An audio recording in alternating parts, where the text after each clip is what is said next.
Hello, I'm Wallace Boss, an ex-Madison Avenue creative who's pursuing this new media project called the Muse. Conversations amongst kindred spirits about creativity so that people don't feel like an island off on their own. A cross-pollination, if you will, of minds from all over.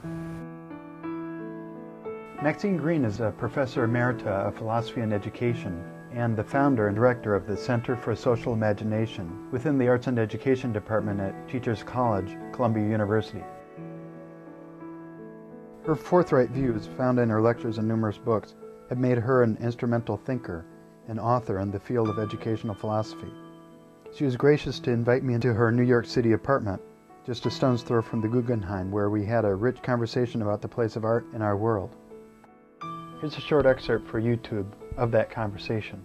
How might you define the creative spark? It has to come from within. It has to come from the engagement of what's within with what's without. The spark comes in the, what we call the transaction. If I were to say it comes from without, I immediately create a dualism, that there is an inner and an outer. Right. And I think of them like this, And whatever the creative spark is, it comes usually unexpectedly. Maybe I see the tree, or maybe I get, like to write a poem or read a poem. But there has to me anyway, there has to be that sort of a cross current, I guess. So many artists were resisting, like all the great writers in the 19th century were all rebelling against their bourgeois relatives, but then at the same time sort of torn apart by guilt. And I think it's so interesting to me if they become artists in their refusal to be bourgeois businessmen.